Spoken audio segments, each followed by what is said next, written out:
no? Karon mga panahon na grabe naman gyud mga higalang preparasyon para sa 2028 election, labi na sa national level. In fact, mao lagi to mga kagalaan nga dunay mga tarpaulins nga gipamutang kadtong kang Leni Robredo, testing the water to. Kang Leni Robredo ang partner mga kagalaan si Vince Dizon. No? Gipamutang mga higalang murag wa man kayo ni kagat day. Kay kung panalitan og mo arangkada to, moingon nga akan na may sakto, no? Malagmit kuha na kaniyo. Oh, Leni Robredo, integridad aprobado. Vince Dizon, lideratong may aksyon.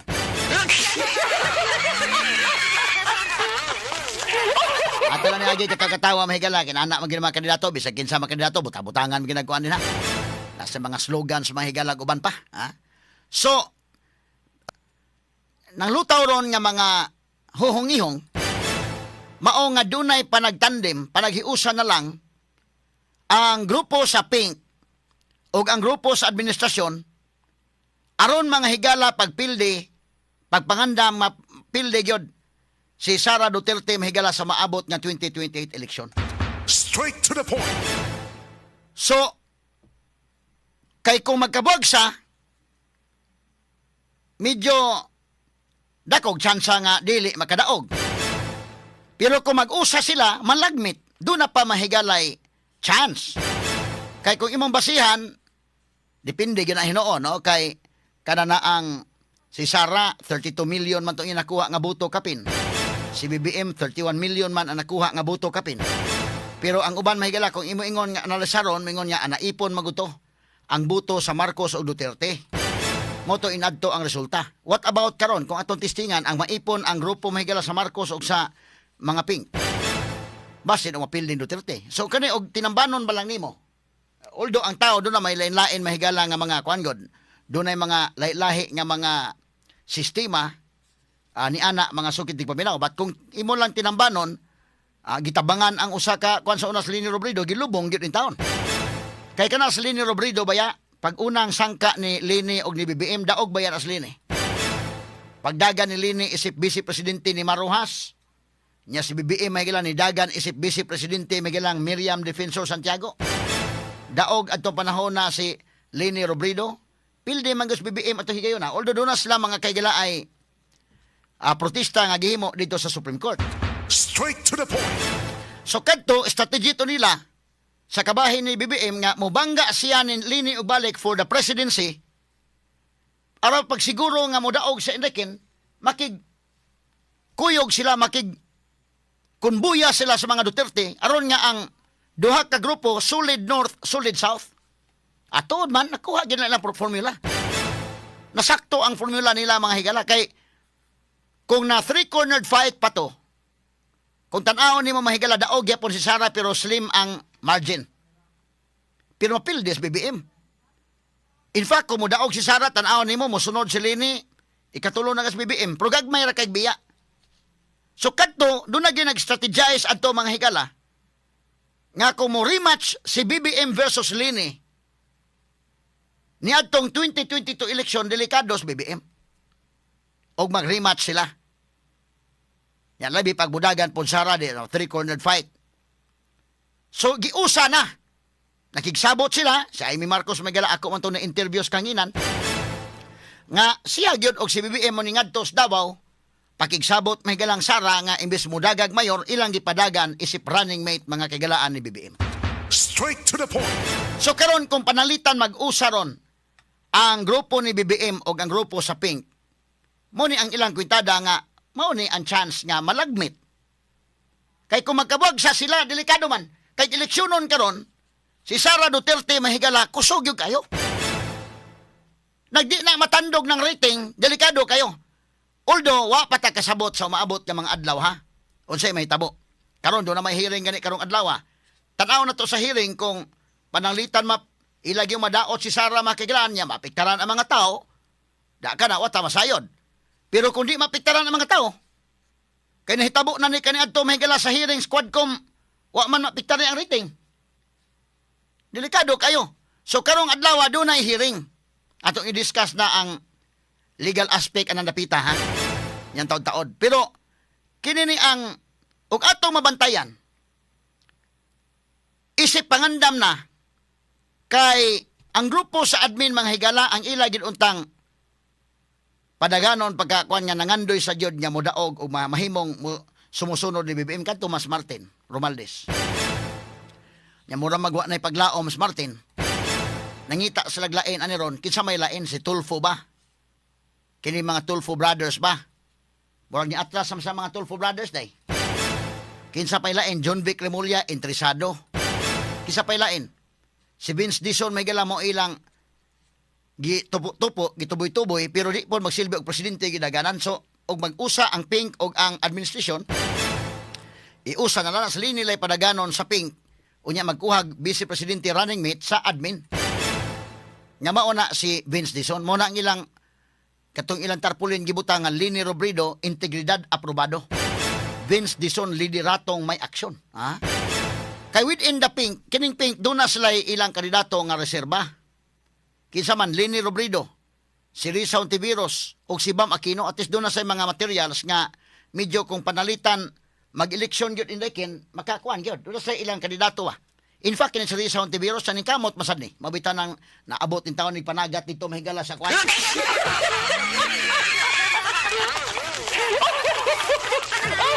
dito Sambales mga sukid di paminat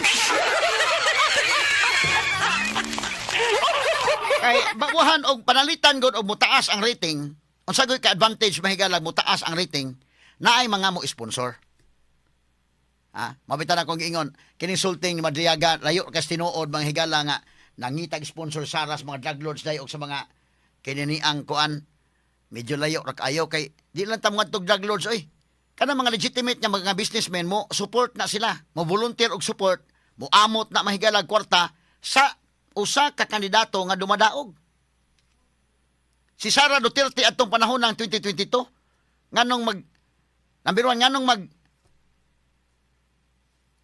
kolekta magkakwarta ways and means nga wa man planong mudagan dito man tos Davao ra mahigala gi-convince man itong mudagan for Sara presidency kuno to mahigala mo toy sulti sa affidavit ni Madriaga ikaduha sa kunoy gisugo so unsa may ilang relasyon unsa man ka dugay na nga kasaligan si Madriaga kana matan-aw gina ngano siya man po'y saligan ana nya ngano dito man sa mga drug lords nga mo iyang pasangil nga di lang ta maghisgot og drug lords kana mga legitimate businessmen muamot na ngadtong Sara labi na adtong panahon na because at that time kusog kayo number 1 Sara Sorbigod plus si Digong naas Malacañang ang tanan mahigalang mga local government units mahigalang mga LGUs mga leaders naa nila tanan. So muna nga medyo lisod katuuhan ni iyang affidavit. Pero nahitabo man gini mga higala nga wa mudagan sa Sara. Kini si pagkakaron sa grupo mahigala sa Pink nag-float-float po na nga ni Risa Ontiveros kay uroy og busaka iyang rating. Kay kini ba sa Lini Robredo mura og iko-convince pasad ni Lini nga mudagan ba di ba day? Kay paminaw ko si Lini magod. Actually, tuwa man ni mayor man is naga mga kagalaan.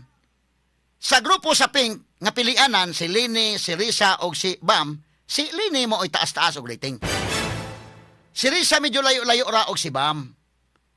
Pero interesado man si Risa mahigala unya kini si Lini murag konbensihonon pa man ingon kay drilon day nga atong tabangan og hangyo si Lini nga mosugot.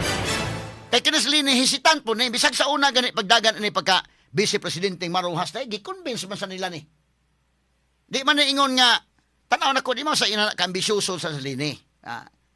Kuan la ba in fairness sad niya. Pero ang mga tao murag alanganin lang sad sila ang uban. Okay mas Lini dili man ambisyoso, dili ambisyosa, nya okay man niyang record pero ang uban po mga taming nakuwangan lami attorney kay murag hinay ba sa ang iyang leadership bitaw og kinahanglan tag leader strong leader gid ron labi na ning problema mahigala nga sa kriminalidad. Straight to the So point. na-perceive na sa Lini murag dili kayo sa napita mga kagalaan. Pero konbensihonon pa ni sa Lini. Si Risa murag interesado ni pero kung ang rating dili mga higala mo taas, dili gyud kadayon og dagan kay wa may mo sponsor gud ani day. Og imong ipugos. Maglisod man kag pangkonbinse sa mga insect dito nga tabangi mes campaign. Kay kini mga negosyante mahigala marukoy sad ni tan-aw nga wa jud kay daganan sad nga. Dagan-dagan ka unya. Murag wa kay tsansa. Di po sila mahigala mo support kay wa mo sila makuha.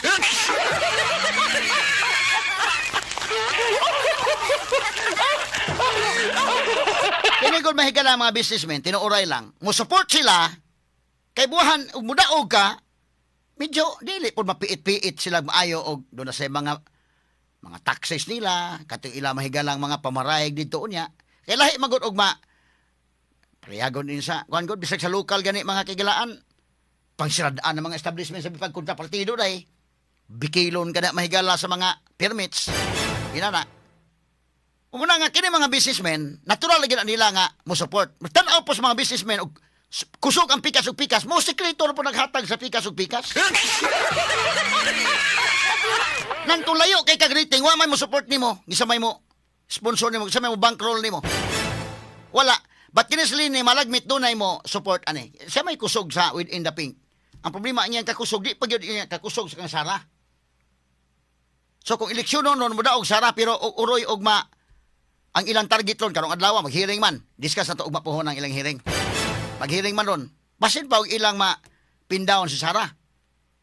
O mapindown la Sara mahigala kani napaman sa committee level questionable pa magani ni Supreme Court pero considering nga YTRO ngang gipagawas ng Supreme Court so makahimo ang House ani unsay ilang buhaton. In the meantime nga wa gyud mga higalay kamanduan nga temporary restraining order. Nakaron, doon na may plan B na ang mga Duterte. Tan-ano ko plan B ning kang gibuhat na kambasti.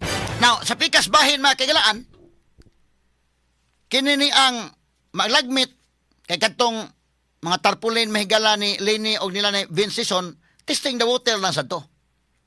Mukagat ba or dili. Nya karon, pero ang plan A gud ani nila mga higala nga ma-impeach gud Sara aron nga di na makadagan. Kay di na makadagan si Sara, mahimo nga ma-level ang playing field, malagmit pa gani siguro day og dili na madayon og di na lang madayon og kanang ipon ang Pink og ang BBM nga kuan grupo. Kay total og ma-level ang playing field, at least doon na chance mo daog mahigala kinsay kandidato sa administrasyon, doon na po chance mo daog ang Pink. Kay kanang taga Pink sad mahigala medyo dili man sad lalim sa ilang kabahin og makig-ipon sila sa kang BBM nga grupo. Straight to the point. Kana kung mawagtang sa equation si Sara. Hearing man ron mahigala sa House Committee on Justice. Pero ang problema og dili mawagtang sa equation panalitan og makadagan gyud sa 2028 ila lang ipunon gyud ni aron nga naay chance nga modaog. Ang sa part po nila Duterte mahigala sa campus mga Duterte, tan-aw siguro nila nga nakatubang si Sara og impeachment. So pagbahin mga kagalaan kini plan B ni. In fact, tanaw na ko plan B ni nga si Basti Duterte maoy ilang gihimo nga leader karon, presidente sa PDP laban. Straight to the point. Nanumpa si Basti Duterte inday kinatong weekend ni no. Nga isip mao karoy bagong presidente sa PDP laban, kauban sa maong kalihukan si Bongo, Senator Bongo o si Senator Robin Padilla. Natong adlawng Domingo ni. Sa may leader, nganong sa may gipihimong leader sa PDP laban? Nganong di man si Sara Duterte indaykin? So malagmit kining ilang gi-float na ang ni Basti. Nga ni ana mahigala presidente sa PDP laban kay ugaling unsay mahitabo ni Sara Duterte atol sa impeachment. Ibutang talang mahigalag himuon tanan sa administrasyon mga kigalaan nga ma-disqualified yun. Si Sara Duterte, kay once ma-impeach mga higala sa lower house, unya ma-convicted nga to sa Senate, aside sa removal from public office, ang mahitabo ana, dunay perpetual disqualification mga higala nga mahitabo ngadto kang Sara. Di kadagan. So mo siguro nga ilang gi-float si Basti. Kaya nga naman, pinipilaban, nga nung di man po mahigala si Sara magibutang. Total Sara man mo sa opposition noon mahigala ko ni aman yung mga grupo ni si former speaker Alvarez day. Di apod gani si kuan. Defensor. O man mga kuyugas na dito. Naa si Senator Bongo, naapod si Senator Robin Padilla, nga didto mga sukit tig paminaw. So, malagmit kining ila naghimo na sa plan B nga kung ugaling ma-impeach gyud si Sara Duterte, ready ang kampo sa mga Duterte nga ni ami plan B nga among kandidato. Straight to the point. Daghay daan tanaw na ko ini mahigala. Ilang gi-prepare na gyud daan si Basti kay basig tinud-on gyud si Sara mga sukitig paminaw, ibutang ta lang ma-pressure ang mga senador. At least maka ready sila nga makabutang og substitution sa ilang kandidato. Substitution in the sense may galang di nakadagan si Sara, napas laylaing kandidato nga makadagan.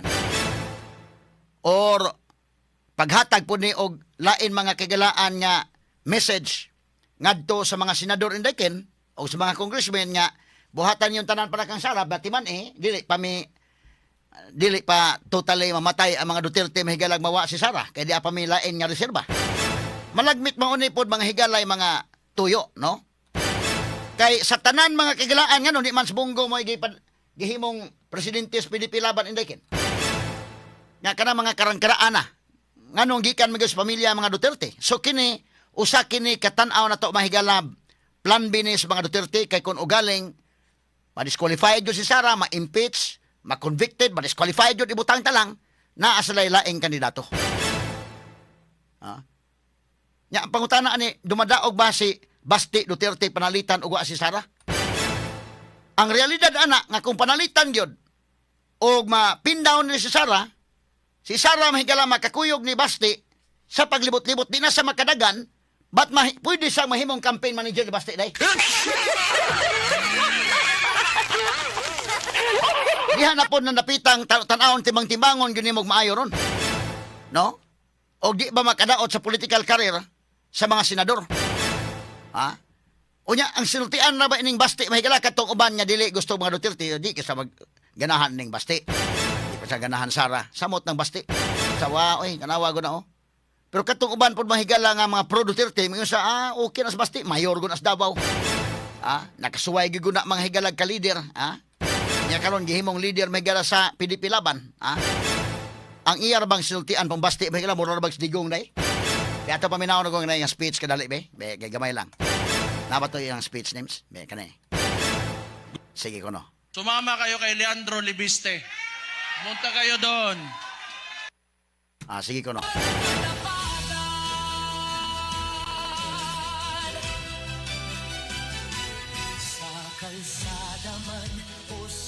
Magandang... Akala ko tatapusin pa yung kanta Sige, upo lang kayo. Relax lang.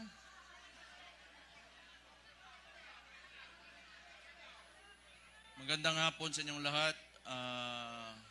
Former Speaker Bebot Alvarez, Senator Bongo, Senator Padilla, Mike Defensor, Chairman Alcusi, Congressman Leandro Libiste, Attorney Jimmy Bondok, Attorney Vic Rodriguez, Attorney JB Hinlo, Attorney Topacio, Philip Salvador, Idol, and my idol, Harold Respiso. Attorney Lambino, General Esperon, good to see you, sir. And yung mga hindi ko nabanggit, sa susunod na pagkikita natin. Baka nagtataka kayo, tumahimik ako Tumahimik ako pagkatapos ng midterm elections. Kasi, talo si Marcos sa Davao Nagpahinga lang ako. Kailangan ko magpahinga kasi 2 taon kaming binanatan doon sa Davao. Yung ginawa ni Bangag, alam nyo na yung ayuda, yun naman yung paraan nila. That was a form of indirect vote buying prior to the campaign period. Yun talaga yun. Yung ginamit niya, so sinabi ko naman sa mga taga Davao, tanggapin nyo lang. Total, buwis nyo man yan. Yung nagsikap dyan, para may pera yung gobyerno, pera nyo rin yung kinukuha nyo. Hindi yan galing sa kanya. Pero yung mga taga Davao matatalino na, they are intelligent voters. Akala kasi, yung claim ng mga kalaban, na kami mga Duterte daw, mga otoritarian, yun, mamatay tao, kaya takot lahat. 2 million, matatakot namin yun. Di bukas patay na kami kung takutin namin 2 million na yan. It is a very highly democratic city, actually. Pagka pumunta kayo, that is why, awa ng Diyos, pasalamat ako, sa Davao ako naging mayor kasi ang mga tao dyan, alam nila anong gagawin nila at mahal nila yung lugar nila. Kaya kahit pinahihirapan kami, Pause ka lang, okay lang man. Pause ka lang. Politika. Pause ka, Nems. Tama, lain-lain man ang perception sa mga tao, ani. Nganong siya man mo gipili nga PDP laban president? Nganon di man si Bongo? Nganon di man si Robin Padilla? So, kini-prepare nila ni, kay mga tao manggod, puro Duterte kayo ni mga Visayas ug Mindanao, dili tanan. But, kung imo sorbihon, ang kusog mahigala ni Sara Duterte ang Visayas ug Mindanao ug ang Luzon area nga kining National Capital Region na NCR, dili ang tibuok Luzon. Ang NCR mismo daog para Sara, di ba kita ka survey? So, og si Sara may ilang gibutang presidente, wala na mausara tanan. Og ma-impeach Sara, wala na. Pero si Basti, murag kila mahigalang gi-float-float nga, sa gilan Sara. Pero tanaw na ko, parang dili gyud ma-impeach si Sara gyud may ilang bit diha. Si Sara gyud ilang padaganon. Pero uroy og madisgas sa Sara mahigalang sa impeachment, naa sila'y ilang reserve. Nakaron, ug tan-aw ni Mos Basti mga kagilaan, lain-laing persepsyon kadto mga suko sa mga Duterte mga tanawa, naapay patik daghan kayo. Wagi ayo ng tawhana, ha? Pero kadto mahigala mga pro Duterte, maingon masad mahigala nga. Art ka man ang tato ron, na may daghan mo. Wa may pasabot nga maldito ka mo patato ka, na may mga magpatato daghan din nga para art ba lang sa lawas. Nga, ang iya bang sinultian, ang uban man, naminaw mo sinultian ni Basti, ang tuno may kala, murag si Digong. Kato naglagot ni Digong dan, lagot kay kuan na, sa tuno pa lang dan, murag yung si Digong. Pero kato mga produktivity mo yan, kiniginahan kay tani, kaya malihag yung tuno ni kuan, Digong.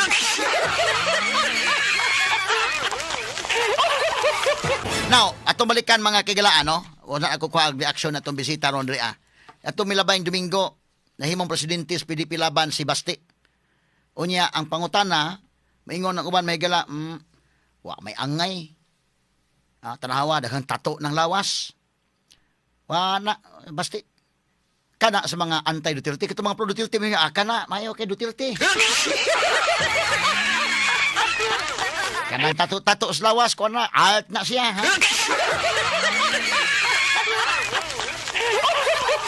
Unya, sinultian. Huwag mo naman tanaw ng sinultian, murag sa Digong. So kato na suko ni Digong. Automatic suko ng Basti, lagot yung Basti kay parehang nabigog tingog ni Digong. Ang uban may galang pro Duterte mga kin may maayo kay mao parehang tingog ni Digong. So lain-lain mahigala niya ang sinultian. Tanaw maminaw mo sinultian, ang uban may way ayaw sinultian. Ang uban mingon man nga substantial baya sa manulti. Mingon substantial baya. So karon ngano man nga sa tanan din ha, nganong siya may gipili nga PDP laban president? Nganong di man si Bongo, nganong di man si Robin Padilla, nganong di man si Sara na lang? Kasi Sara may leader karon pinakataas nga nagkupot og posisyon sa gobyerno nga kontra karon sa administrasyon. So tan-aw na ko ilang gi-distribute na ni ron nga total og panalitag disgasya gyud Sara mahigala ining impeachment, di amang higalay plan B, no?